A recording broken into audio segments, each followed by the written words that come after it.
whatever was told to you when you were young, whatever your boss is telling you, whatever you're telling yourself in a negative way right now, you need to know that you deserve better and you need to believe that you deserve better. But it comes to the point of like, but why am I finding myself in these? Why am I going back? I was not just the victim. I learned the patterns. Okay, I felt unloved, so I don't know love for myself. Really looking within yourself with the Lord, not just looking outwardly at the other person, because that is where you start to discover your worth. I think of all the women that I worked with, reminding them they get to decide what they deserve, not someone else. If you have found yourself in a cycle of toxic relationships, let this be your sign to draw a line in the sand now. You don't have to continue on this path. You don't have to beat yourself up for it. You don't have to make excuses for the other person or the people that you have seen, but you do need to make some changes. After years of toxic, manipulative, abusive relationships, our guest today, Ashley Henriott, decided, I need to make a change. Enough is enough. No more. I believe that God has more in store for me. He has a better design for relationships than this. If you found yourself in toxic relationships, maybe it is with a romantic partner or partners, or it's something with a friendship or family, or it's even the way that you treat and love yourself. If you've been there in any regard, I hope you find clarity and hope in today's episode. Clarity of how to get to safety, how to get to healing, how to take those next right steps to get on a better path. And hope that there is more in store, that you are not damaged goods, that you are not confined to your past, but that today you can start making a step in a new direction, in healing. You can believe for more, and that God actually wants to walk you through that. Now, Ashley and I don't share the same background, but I found so much faith and hope within her testimony that it ignited something in me. And perhaps that's you. Maybe you don't necessarily come from toxic relationships, but you're getting into dating. You want to know, what are some red flags to look for? What are some things that I should just be aware of myself and how I'm wired, how I tick, so that I don't fall for the wrong person or I don't treat someone wrong unintendedly. This is why this space is here. To lean into the gift of prayer, to partner with God in our relationships, and to learn from one another, to have these conversations, both girl talk and deep talk, these heart to heart, so that as we come together, we have conversations, we listen in, we can be bettered together.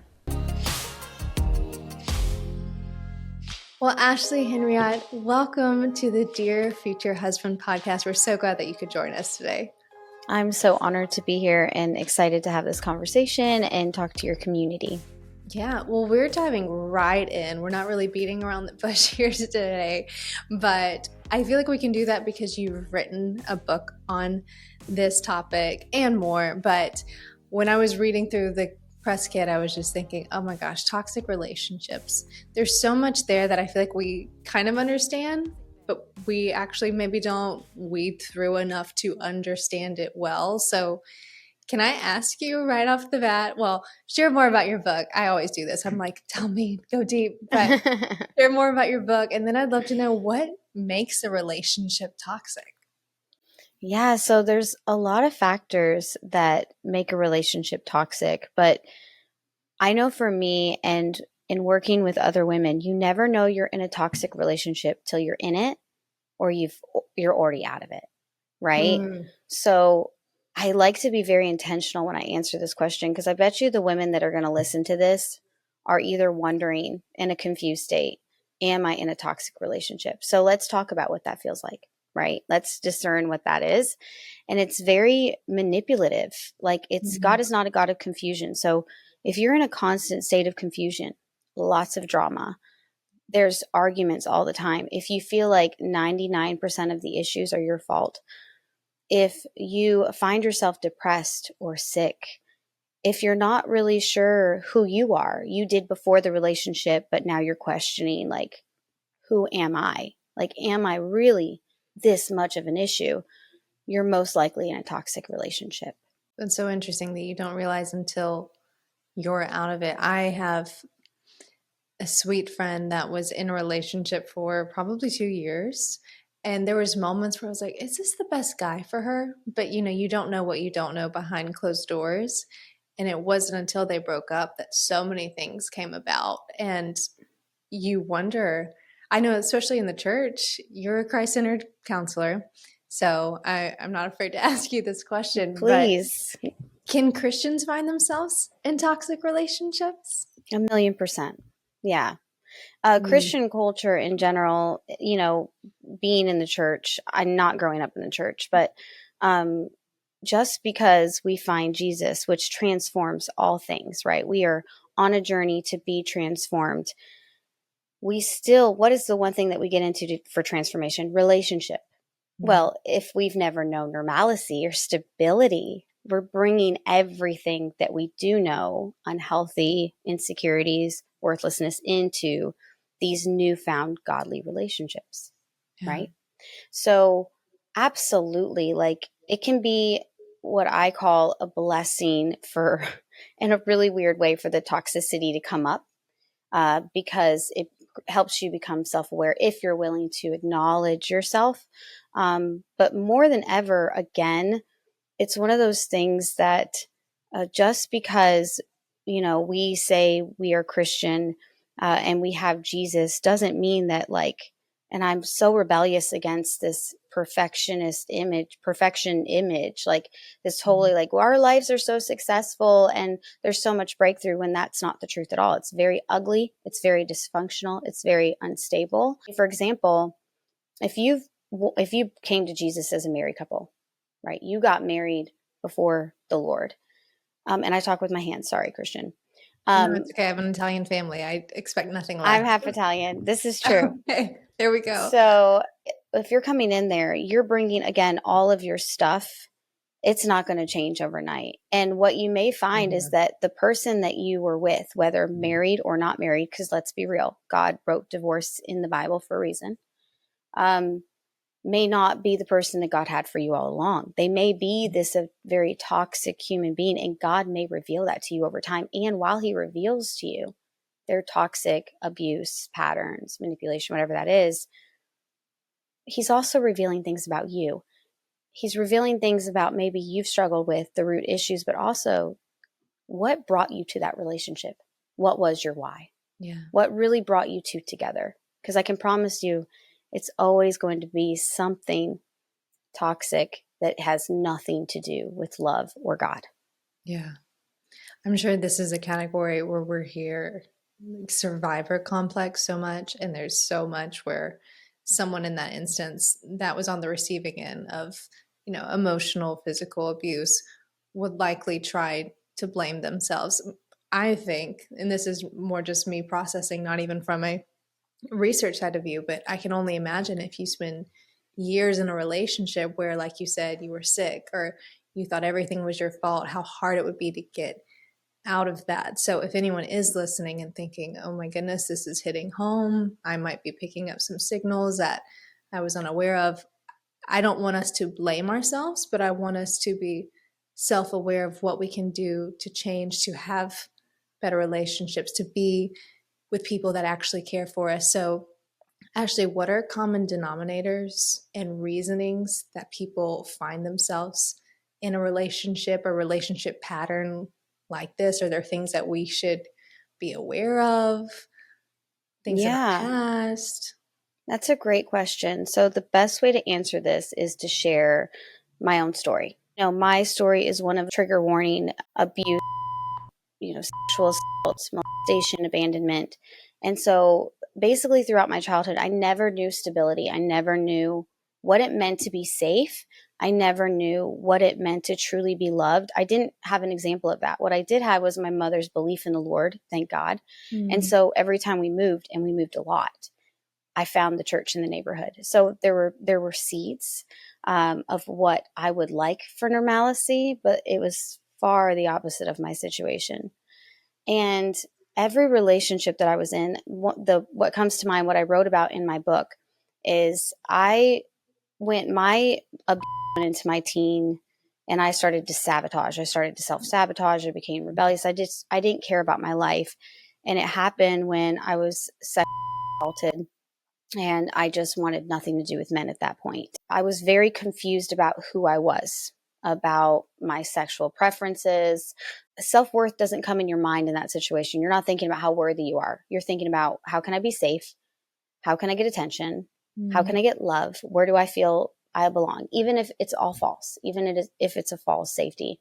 Yeah. So I found myself in these toxic patterns, and I came upon, always knowing I was very confused because of my exposure to things about whether I liked men or women. I found myself in a very abusive relationship with this woman. And um, with that relationship, there was a security that was still keeping me there. So there was this, I don't want to be with you. I know I don't really love you, but I'm staying in this situation because you have someone in your ear convincing you that the world is scary and everyone else is scary. And they're the only ones that are going to love you. And they're the only ones that are going to take care of you. And maybe that language sounds familiar to you. And I believed all of those things because I didn't know anything else except fear. So my need for security was far more important than anything in the world.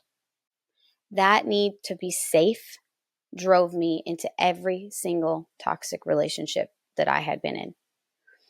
And it brought me to another one, to a male. And that male, little did I know, was grooming me, but he was a good listener. And I felt safe with him, even if it was a false safety. It was the same patterns. It was a lot of arguing, a lot of fighting. There was a lot of manipulation. There was zero responsibility on each other's parts. I had a baby at this time, and I didn't have worth for myself, but I did find that baby super valuable. Very, very valuable. And God is so good, and God pursues us so much, and God will use whatever he can use to get us to where he wants us to become the person he created us to be. And I remember after a huge fight with this guy, if my life never changed for my baby, would I be okay with it? I wasn't. Wow. So one thing about me is, though I lacked worth and love, though I had no idea who I was, I go back to the fact that my mother did believe in God. And I found myself in little churches, even if it was to eat. So I remember I believe there was a God. I knew there was a church we passed by every day called Cabin Swamp. And I didn't know where to get the answers, but I knew that I needed something different for this baby. I didn't want this baby to grow up in this situation, but I didn't know how to give him more. Went to that church. I've, committed my life to the Lord. I got baptized that night, and I was hungry. I was hungry for what this God was, for who Jesus was, who loves me unconditionally. Yeah. And I wanted to get to know him. And like any relationship, right? Even if it doesn't start toxic and it starts great, and you believe you know someone, but you really don't. You get all the butterflies and all the feelings. We want to get to know somebody. I wanted to get to know Jesus.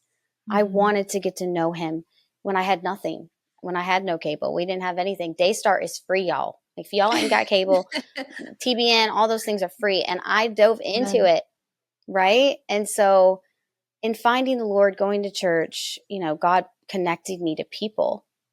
And people is what showed me love in different ways. Imperfect people. There was still fighting, unhealthiness, all these things, but I was growing in the Lord because I didn't want to please just the next best person in my life, right? I wanted to please God of the universe. All my insecurities, all my people pleasing, all my need for approval went into wanting to do it for the Lord. Yeah. And you know what I was, Christian? I was safe. I was safe. God's like, yes, we got a lot to deal with, but bring it over here and let me redirect it, right? Did you feel that instantly, that safety? Oh, yeah. Yeah, I did. Did I understand everything? No, but safety and understanding are very different. That's what, our kids don't understand their emotions. It's our job to give them that safe atmosphere to help them navigate through the emotion. Yeah. Right. So I knew I was safe, though I was still navigating all these other things about learning about myself and about other people. And God had me trust other people along the way. He brought people in my life who he's like, you can trust that person. You can trust that person. And little did I know that he was bringing me people that were safe, which I never knew, to help me navigate and see the people that were unsafe. So it took me looking at someone, the expectation of like, okay, I met these people in the church, right? Let's make this practical. Like a godly mother and father, I moved in with them when I found Jesus and left where I was with my ex. And they were imperfect and there was issues, but I was safe. And so in trusting them, they helped me see behaviors about my ex that I didn't necessarily see before. And I didn't understand it either, but I honored them. This is where honor came in. It's like, okay, I'm supposed to get my car. I don't need him to get my car. I'm supposed to take my money. I don't need to give him my money, whatever that was. And so this was a very long yearly journey. And to be honest with you, I got pregnant again. I kept going back to this false security. I still was holding on to a little bit of it.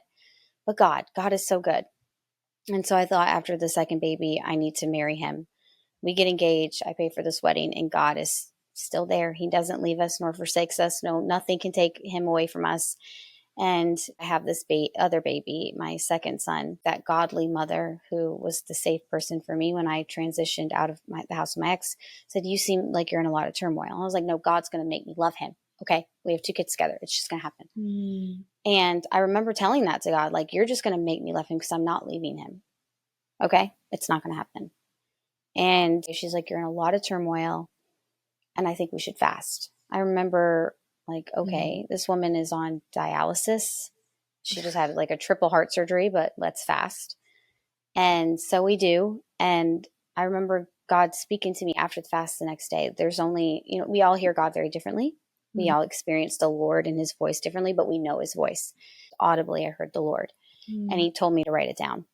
And it was to leave him and not to follow. For his plans are good for me. He would take care of me and the kids. So I did.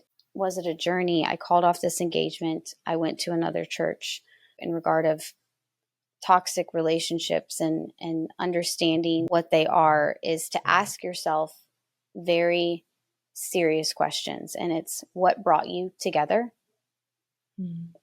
Are you both seeking the Lord in this? Like, what are the patterns that are coming, are together? Who are the people in the relationship? And are you individually putting the Lord first in your own life? Are you falling in love with Jesus? Because that's what I had to do when I left that engagement. It was not till I fell in love with Jesus that I learned to fall in love with myself.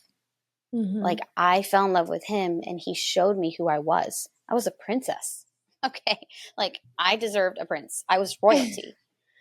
And I leaned on that and I became content. I believed in myself in ways that I never would have before if I didn't fully let go and seek the God of the universe. And you can't explain my life or where it's at today without but God. Oh, Ashley, thank you so much for sharing that. It gives people a real scope into what that nature and like that unhealthy rhythm can look like. I think it's so keen that we understand it's not just, well, I had a bad relationship with one of my parents or with one boyfriend in high school, but that'll be it. Like, no, if we don't address those things, they do go, as you're saying, it went from that relationship to this one. Right. And that Well, one was still hard. yeah. And I love that you brought that up about, well, I had a bad relationship with my parent. I had a bad relationship with this boyfriend. Those things are very relevant and valuable. But at one point, when we become an adult and we have to ask those hard questions, why are you getting into these patterns? You can't be a victim of that anymore. Right? You acknowledge it, you accept it, and you give yourself so much mercy and grace and nourishment in the regard that you were a victim in whatever bad raising you had, or, maybe you had abuse, you were in an abusive relationship and you were so young, and I have been there numerous times. But it comes to the point of like, but why am I finding myself in these? Why am I going back to, well, I was in this, I went through this? Those things are very real. And we should never shame those things. We should never deny those things. We should nurture them all the time. And that's a journey in itself, a conversation for another time. But Mm-hmm. you also have to be like, okay, I felt unloved. So I don't know love for myself. I was abused. So I have abusive, because maybe you're the toxic person. Maybe you have I was toxic. Like I had toxic tendencies. I was not just the victim. I learned the patterns. I let the patterns happen to me. So maybe it's like, well, why am I reacting this way? Why am I yelling? Why am I responding this way? Like it's Mm-hmm. just really looking within yourself with the Lord, not just looking outwardly at the other person, because that is where you start to discover your worth and what you really desire Mm-hmm. and what you really want and what God wants for you. You have to Yeah. confront those insecurities, or what I like to call confidence killers, to be able to start to grow in the confidence and your connection with Christ. Mm-hmm. I'm so glad you hit on that because it's a question I was having in my mind, but I was like, can I say this? Like, so you I am no speaking. filter, ma'am. So, Well, thank you. I applaud that. And I'm glad that you spoke into it because that's something that you speaking on the accountability we need to take in our relationships, no matter where we've come from, where we hope to go. That is so crucial. And for anyone that's listening and thinking, that sounds hard. That sounds really sucky. Does that mean that the other person gets off scotch free? Does that mean that, like, why do I have to be mm, the bigger person? First of all, if we just go back to the word, like Jesus tells us to forgive, he tells us to be humble. None of that is always the fair thing, but it has to deal with what you're saying. It has to deal with us and how he wants to work in us. So I believe that is always for our benefit and not for our detriment. But we hear so much on, and look, I wrote on shame. I've talked about it too. We hear so much on shame and boundaries and, overcoming, that I think we have gotten comfortable in the victim mentality rather than the victim breakthrough. mm, And my mm-hmm. husband and I like to talk about this lately is, the power of taking accountability, the power of enacting forgiveness enables you to have control back in a situation. And we talk Yeah. about Abigail and Nabal and how he was just, I mean, he was terrible. If that was my husband, I'd be like, Lord, you fix him. I'm going to go on vacation. I'll come back when he's ready. But no, she said, I'm going to take responsibility for his actions. I'm going to help the people around me. I'm going to make the situation right, even though I wasn't even to blame. And we see her rewarded for it. We see people saved. We see King David appeased. And Yeah. so I just think that's so powerful what you're saying of Mm, there is a validity of what part am I playing in this? Why is this happening? But also if we want to get to the why not? Why could I not have a good marriage? Why could I not see a better future for my child? Like if we want to get to the why not, we have to first address that why. So yeah. thank you for writing about that and empowering people. And I feel like that's really part of your turning leaf, Yeah. your Well, breakthrough. yeah, that was the breakthrough for me and what led me to healthier relationships. And then, came the boundaries and everything. Like, was you genuinely have to just reflect on you and focus on you and, focus on your relationship with Jesus. That has to come first. And that sounds cliche. I understand that. But like it truly is. The reason it's said so many times because obviously there's meaning behind it. And I love that you brought up the word of God, because the reality is at the same time there's a victim mentality. I think we also throw around words this culturally, um, narcissistic and gaslighting, and we throw around these words a lot. I think it's so thrown out there that We get the numb. definition is extremely confusing, Yeah. right? And so I want to bring up a word about, relationships that are toxic, and they can be very one-sided, because you need to become aware of yourself, but also you have to become aware of these toxic tendencies to avoid these kinds of things. And I'll get into why, because I know a lot of things about myself, and I've learned that I'm actually very negative. I struggle with a negative inner dialogue. I can be very hard on myself. Um, I go to shift blaming to myself because of my childhood. And that's not something I got right immediately. It's something I'm always still working through, and I'm okay with that. But I have to be careful as well, but that because of that, that attracted people that could not take responsibility because I would take it for them. Mm. If that makes sense. Yeah. I love the connection, because when we talk about toxic people, or I try to tread carefully because it's so overused, narcissistic tendencies, all these very codependent, false security relationships. Philippians 2:3-4 says, "Do nothing out of selfish ambition or vain conceit. Rather, in humility, value others above yourselves, not looking to your own interests, but each of you to the interest of others." Toxic people may pretend that they are doing something for someone else. Okay. But there is always a motive that will benefit them. And so if we want to look at a biblical sense of what this is, you have to pay attention to that for this other person. Are they doing that for them? And are you with them for you? Right?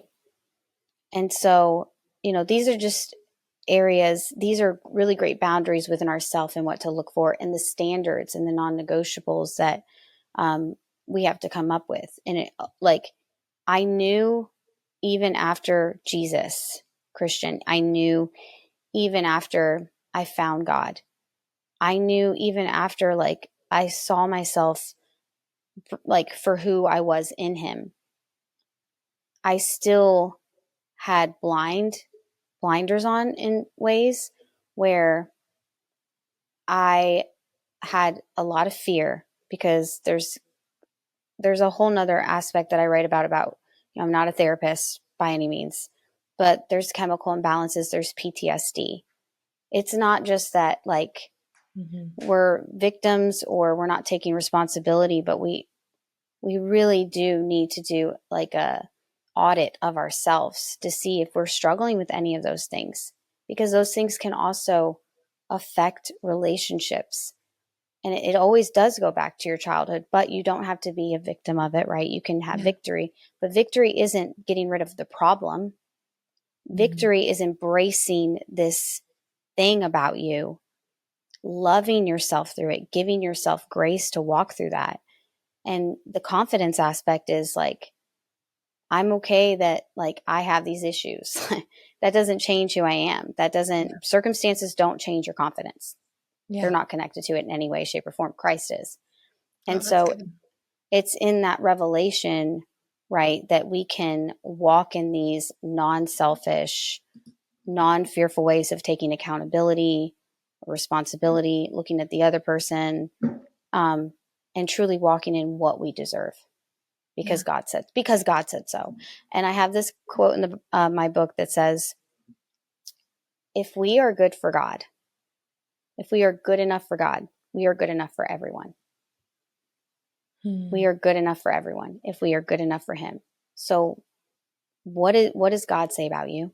That actually was the hardest part for me. I'm very self-inflicting. I'm very self-blaming. It's so easy for God, for me to love God. In that way of at that moment, it's you're so good, God. You're so perfect. You're so safe. And then God turns the mirror back on you, and you're and he's yeah, so do you see yourself the way I see you? And it's well, I'm a sinner, remember? I don't deserve a savior. And he's but I did save you. And so you have to challenge yourself. That was the hardest part for me, is seeing myself, giving myself love, standing up for myself, not waiting for someone to protect me, but protecting myself and believing I could do it. Believing in yourself, believing you are good enough, no matter what season that is, no matter the circumstances, because God said so. Are you content in that? I think people don't realize how easy it is almost to say, well, God, you're good, but I still kind of suck.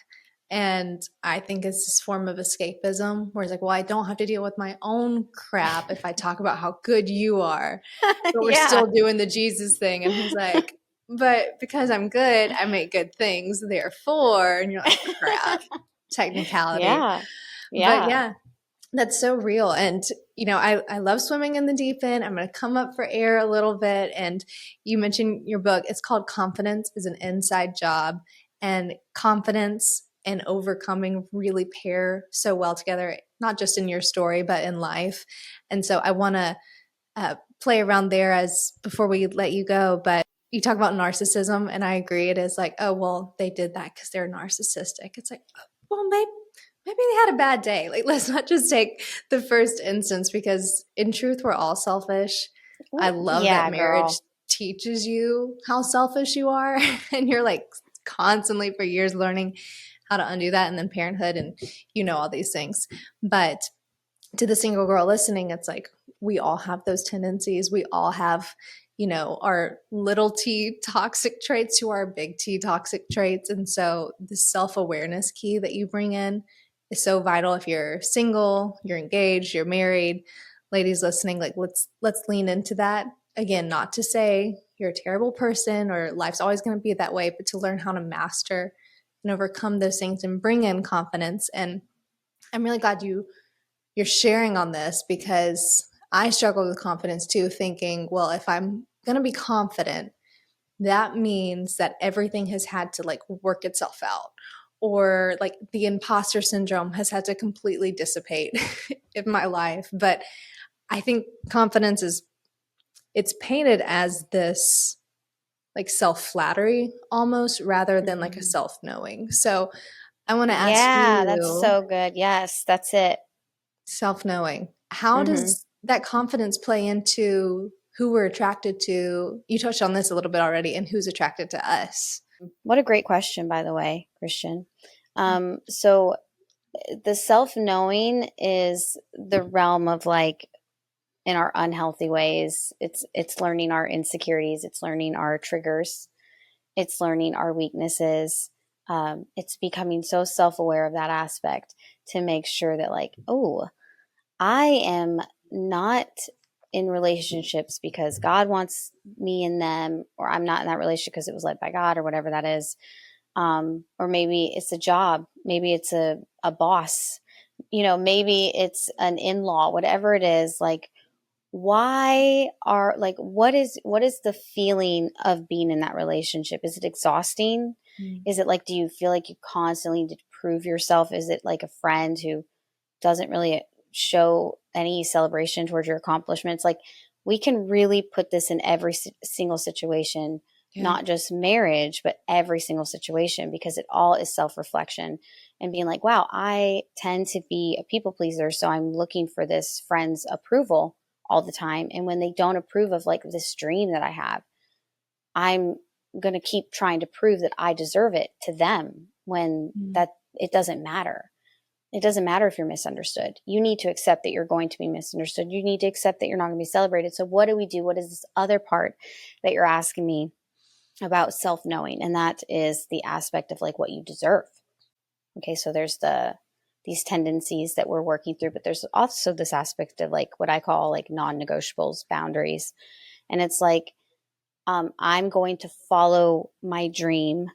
I'm going to be treated a certain way. Like in my marriage, there's non-negotiables. Like if there starts to get to a yelling and there's, girl, your girl was unstable for a little bit, very dysfunctional in the beginning of my marriage. No lie. Marriage will help you self-reflect in ways that you never even knew were there. It's And I pretty mean, great. half Italian, that's just bound to come out. Oh my goodness. Yes. Like, yeah.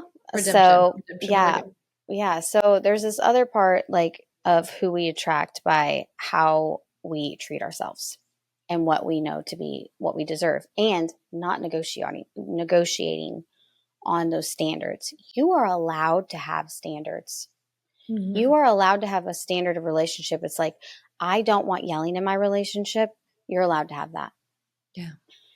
I won't be treated a way that like this person makes me exhausted or makes me feel like I need to prove myself. I need to analyze that a little bit. Why am I finding myself in that? That's a non-negotiable. You need to set a boundary. And boundaries are beautiful. Boundaries are biblical. Boundaries are ways that we can love people better if we were with them. Okay. Mm. Boundaries actually empower forgiveness. And so it's definitely the self-awareness is also creating the discernment of what God wants for you and accepting what you deserve without compromise.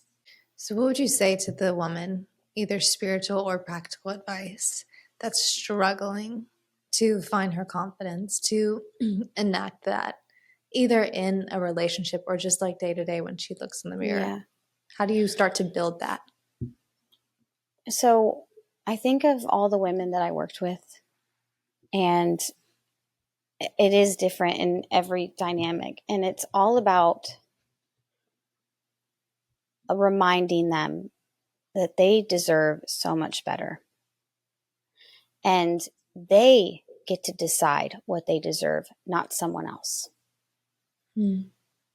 That whatever was told to you when you were young, whatever your boss is telling you, whatever you're hearing about yourself in the car, whatever you're telling yourself in a negative way right now, that you're a bad mom, that you're not a good enough wife, that you don't understand why your spouse treats you that way. You need to know that it's you deserve better, and you need to believe that you deserve better. And know that confidence does not look a certain way, because then we start comparing. Comparing is a confidence killer, Ugh. like on another level. We have to stop getting obsessed and focused on what confidence looks like. Mm-hmm. And we need to see it in ourselves the truthful way of confidence, Yeah. the inside job of confidence. And that is looking at God. What does he say about you in his word? He formed you in your mother's womb, okay? He has a purpose for you. I saw this beautiful quote today. It took God one word to create the world, the whole universe. All he had to do was speak. It took him to make you 9 months. 9 months to make you. He took his time. He focused on every detail. He planned out your whole entire life. And you know what? He doesn't make mistakes. God doesn't miss. And so when we truly fall in love with Jesus, that's all you need to do is fall in love with Jesus. Don't worry about the rest, because it'll help you fall in love with yourself. You will see the truth of God, but you will also see the truth of who you are in him. And your eyes will be open to everything else around you. And every decision, every person, every boundary, every non-negotiable will come through that lens of truth about who you are in Christ. So if you're struggling with confidence, know that it's okay not to like something about yourself. Know that it's okay that you want to get Botox. No shame in my game. Okay. Know that it's okay that you want to go to get Starbucks coffee, right? Like, be okay with the things you're not okay with, because that's not where confidence lies. Confidence is being okay with who you are. It's not about being perfect. It's about being good enough. And it's okay to be good enough. That's okay. Because confidence actually has nothing to do with us. It has everything to do with Jesus and following him. And he figures out the rest. That's confidence. So stop trying to figure it all out and follow the still small voice that says you are good enough. And remember that in every single decision, every single circumstance that you are in right now, that you are good enough and he's got you. Just follow him. Yeah. I love Hebrews 12, where it talks about just like following the image that Christ has set before us. Like, he perfected faith. He's walked out every insecurity we've had, every Yeah. fear, every trauma. So it's like, if we're going to follow anyone's voice, might as well be Jesus. Ashley, Yeah. thank you so much for everything you shared. And I feel like this is really, it's inspiring to me. I can only imagine if there's someone in this situation right now that's in a toxic relationship or is trying to fight to find their confidence. I would encourage you to get Ashley's book. I don't even have to look. I can remember when it comes out because it's my husband's birthday, October 15th this year. And it's called Confidence is an Inside Job. Thank you so much. And how can people connect with you if they get the book and then they're like, I want to connect with Ashley more? Where can they find you? Yeah. So I have my own podcast, Confidence and Coffee. We talk about the good stuff, the real stuff, and we laugh a lot. which brings me to social media. I love me some TikTok. I joined like everybody else during the pandemic just to have fun. And guess what? People love me for who I was. Who knew? And so that's what we have on social media. I'm on all the social medias. I have a free gift. You can pre-order the book now. I have a quiz. It's called my confidence code quiz, and it helps you identify the kind of confidence you have, because there's actually 5 different types of confidence that'll help you discover and give you clarity for your calling. I'm just so honored to be here and share my story. I really appreciate the time. Thank you so much for tuning in to this episode of the Dear Future Husband podcast. If you want to check out Ashley's book, it is called Confidence is an Inside Job. And I believe that's because God just infuses it within us. It's not something you master, but it's something you partake in, that you receive from Him. And hey, I'm so thankful that you're here. I hope you're subscribed so you stick around for our future episodes, which come out every Thursday. And I will see you at the next one.